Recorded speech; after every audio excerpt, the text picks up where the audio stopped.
नमस्कार, मैं हूं दिबांजलि मोइत्रा। समाजवादी पार्टी के कद्दावर नेता और पार्टी के संरक्षक मुलायम सिंह यादव उत्तर प्रदेश के एक दो बार नहीं 3 बार मुख्यमंत्री रह चुके और उनके बेटे अखिलेश यादव भी एक बार सूबे की कमान संभाल चुके।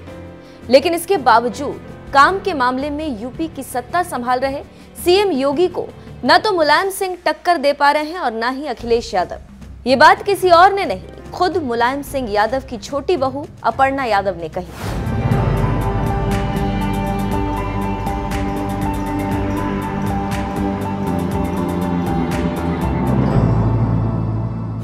यूपी के मुखिया योगी आदित्यनाथ ने अपने अब तक के कार्यकाल में जिस तरह से धर्म को बढ़ावा देने के साथ साथ विकास कार्यों को भी अंजाम दिया, उनके इसी काम की वजह से मुलायम सिंह की छोटी बहू अपर्णा यादव ने एक बार उन्हें एक्शन ओरिएंटेड मैन भी बता दिया था। यानी सपा में रहने के बावजूद अपर्णा यादव जब योगी सरकार के काम की तारीफ करने से पीछे नहीं रही, तो अब भला बीजेपी में शामिल होने के बाद वो योगी सरकार की तारीफ करने से कैसे पीछे रह सकती।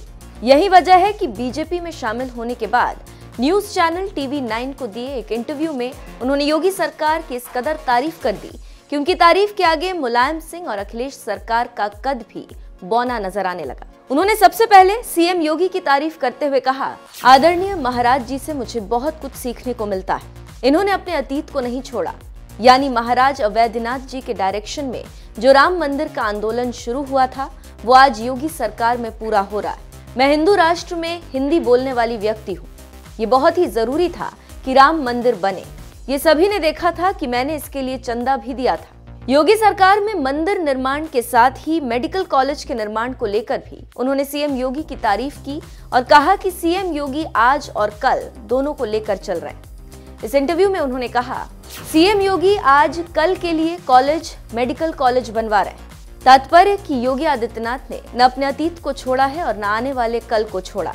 ये एमलमेशन जो हमें देखने को मिलता है वो हमारे यशस्वी मुख्यमंत्री योगी आदित्यनाथ जी में ही देखने को मिलता है। आज तक मैंने नहीं देखा कि ऐसा कोई मुख्यमंत्री उत्तर प्रदेश में बना जिसने आज तक न अपने संस्कार छोड़े हों और न कल की चिंता छोड़ी हो। ये बहुत बड़ी बात है। जब एंकर ने पूर्व मुख्यमंत्री मुलायम सिंह यादव और अखिलेश यादव का जिक्र किया तो अपर्णा यादव ने एक बार फिर यही बात दोहराते हुए कहा, बाबा जी जैसा मुख्यमंत्री कोई नहीं हुआ।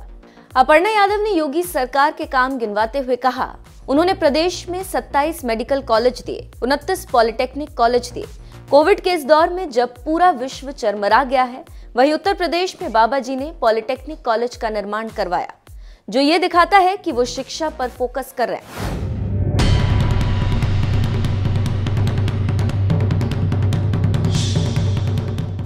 साल 2017 में जब बीजेपी सरकार सत्ता में आई थी तो उस वक्त अपर्णा यादव समाजवादी पार्टी में थी। लेकिन इसके बावजूद सीएम योगी दलगत राजनीति से ऊपर उठकर खुद उनके गौशाला में गए थे और गायों को चारा भी खिलाया था, क्योंकि सीएम योगी खुद गाय का मान सम्मान करते हैं। उसी के बाद से ये माना जा रहा है कि अपर्णा यादव भी बीजेपी सरकार की फैन होती गई और साल 2022 का विधानसभा चुनाव आते आते उनका दिल इस कदर भगवामय हो गया कि सीधे बीजेपी में ही शामिल हो गए। आप जब यहाँ ज्वाइन किया, अखिलेश यादव का भी बयान है, उन्होंने आपको बधाई तो दिया मगर ये भी कहा बहुत रोकने की कोशिश की गई। सर्वप्रथम मैं बहुत बहुत धन्यवाद देना चाहती हूँ उनका, और मैं बस यही कहूँगी कि बिल्कुल उन्होंने मुझे बहुत समझाया, उन्होंने मुझे काफ़ी राजनीतिक समझ दी। जी, नेताजी से जब मिली तो क्या बात हुई नेताजी? मैं नेताजी से कोई विमुख नहीं हूँ। मैं उस परिवार की बहू थी, बहू हूँ और बहू रहूँगी।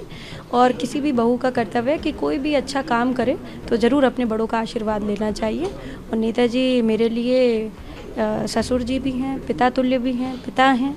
तो मैं यही कहूँगी कि मैंने उनका आशीर्वाद लिया। जी, भारतीय जनता पार्टी कैंपेनिंग में तो दिख रही है और पार्टियां कैंपेनिंग में नहीं दिख रही हैं जिस तरह भारतीय जनता, क्या लगता है कि कोई चैलेंजिंग है अभी या सरकार?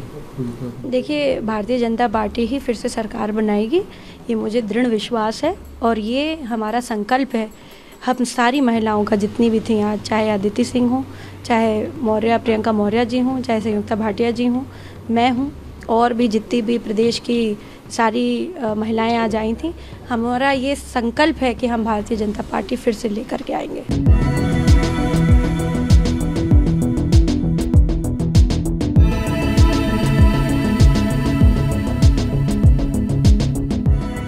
अपर्णा यादव उस वक्त मुलायम परिवार की बहू बनी थी जब यूपी में सपा सरकार थी और अखिलेश यादव मुख्यमंत्री थे। यानी उन्होंने मुलायम परिवार में रहकर अखिलेश सरकार का काम देखा है। ऐसे में जिस तरह से उन्होंने योगी सरकार की तारीफ करते हुए सीएम योगी को मुलायम से लेकर अखिलेश तक से बेहतर बताया, ये अपने आप में बड़ी बात है। बहरहाल जिस तरह से उन्होंने सीएम योगी को मुलायम और अखिलेश से भी बेहतर मुख्यमंत्री बताया है, उस पर आपकी क्या राय है, हमें कमेंट कर जरूर बताएं। साथ ही चुनाव प्रचार में जुटी बीजेपी के लिए मथुरा में वोट मांगने पहुंचे पार्टी के दिग्गज नेता अमित शाह ने योगी सरकार की तारीफ में क्या कुछ कहा, आइए आपको सुनाते हैं। ब्रज क्षेत्र की समग्र जनता को मैं 2 हाथ जोड़कर धन्यवाद करना चाहता हूं, क्योंकि चाहे चुनाव 14 का हो, 17 का हो, 22 का हो, ब्रज के डिब्बे जब खुलते हैं सिर्फ कमल ही कमल दिखाई देता। मैं तीनों चुनाव में भारतीय जनता पार्टी के साथ यहां जुड़ा रहा। 2013 में मैं यहां प्रभारी बनकर आया था। 14 में चुनाव हुआ। उत्तर प्रदेश ने मन खोलकर भोले शंकर की तरह मोदी जी की झोली वोटों से भर दी और पूर्ण बहुमत की सरकार। 17 में आया, हमने कहा कि मोदी जी को बिठाने से कुछ नहीं होता, जहां तक उत्तर प्रदेश में व्यवस्था नहीं बदलती है, उत्तर प्रदेश का विकास नहीं हो सकता। आपने मोदी जी की अपील का सम्मान करते हुए 300 से ज्यादा सीटें देकर भारतीय जनता पार्टी की पूर्ण, और फिर से 2019 में भारतीय जनता पार्टी के कार्यकर्ता आए। उस वक्त भी मैं अध्यक्ष था। आपने किसी की सुने बगैर हमेशा की तरह आशीर्वाद भारतीय जनता पार्टी को। इसलिए मैं ब्रज क्षेत्र की जनता को कहने आया हूं, ये 7.5 साल में देश और उत्तर प्रदेश में जो परिवर्तन हुआ है, इसका अगर सीधा यश किसी को देना है तो मैं बेझिझक उत्तर प्रदेश की महान जनता को देकर उसका धन्यवाद करूंगा। मित्रों, उत्तर प्रदेश का चुनाव आने वाले 5 साल के लिए उत्तर प्रदेश किस पार्टी के हाथ में, किस विचारधारा के हाथ में जाएगा, इसका चुनाव। भारतीय जनता पार्टी की सरकार देखने के पहले उत्तर प्रदेश ने लंबे कालखंड तक सपा बसपा सपा बसपा सपा सपा बसपा सरकारें देखी। सपा आती थी, एक जाति का काम करती थी, बसपा आती थी, दूसरी जाति का काम करती थी। कभी भी उत्तर प्रदेश का संपूर्ण विकास का नक्शा किसी ने खींचा ही नहीं।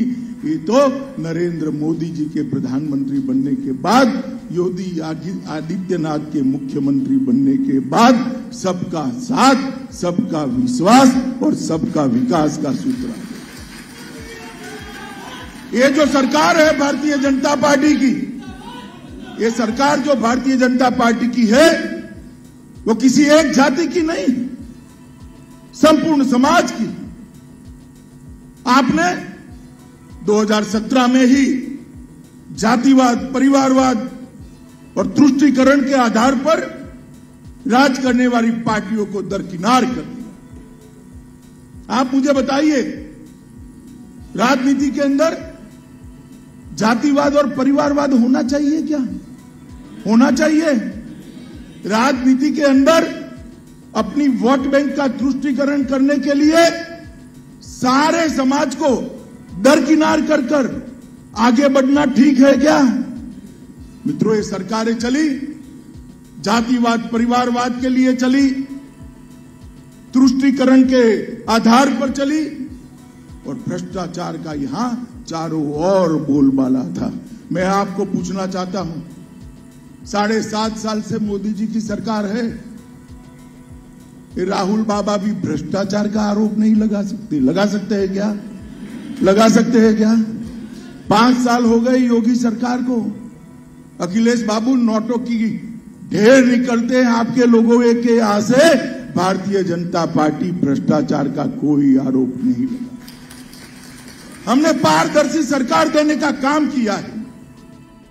लगभग 2,61,00,000 शौचालय बना। 2,61,00,000 घर ऐसे थे जिसमें शौचालय नहीं था।